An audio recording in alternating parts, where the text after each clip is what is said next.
ఆ ఒక్కడే ముంచేశాడు. నమ్మి మోసపోయిన ఆర్సీబీ.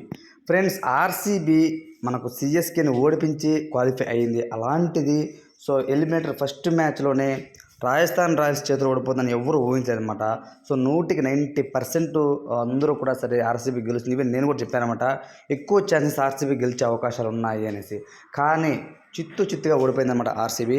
సో మెయిన్ కారణం వచ్చేసి అంటే first Virat Kohli running machine అనమాట. విరాట్ కోహ్లీ మినహాయిస్తే కొంతవరకు రజత్ పతిదారు, దాని తర్వాత మిడిల్ దినేష్ కార్తిక్ అంతే.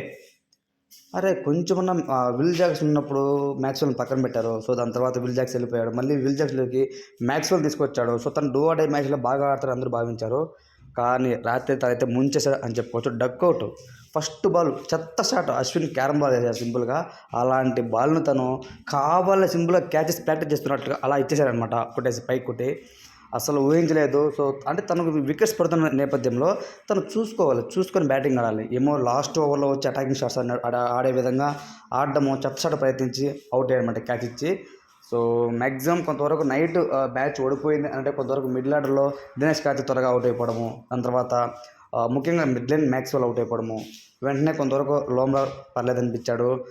క్యామరన్ గ్రీన్ బౌలింగ్ బాగా వేశాడు, కరణ్ శర్మ బౌలింగ్ బాగా వేశాడు, కెప్టెన్సీ బాగుంది, దాని తర్వాత ఫీల్డింగ్ బాగుంది. ఓన్లీ బ్యాటింగ్ మాత్రమే చెడగొట్టుకుంది అని చెప్పుకోవచ్చు. సో ఎవరు ఊహించి ఉండరు నిజంగా ఆర్సీబీ ఇంటికి పోతుందనంటే. చాలా ఎమోషనల్ అయ్యారనమాట విరాట్ కోహ్లీ కానీ వచ్చే ఫ్యాన్స్ అందరూ కూడా అస్సలు దాన్ని తీసుకోలేకపోతున్నారనమాట. సో ఈసారి కప్ నమ్మదే అని అంటూ ఎవ్రీ టైం చెప్తూ ఉన్నాము, కానీ ఒక్కసారి మనకు కప్పు రాలేదనంటూ చాలామంది అయితే ఆవేదన వ్యక్తం చేస్తున్నారు.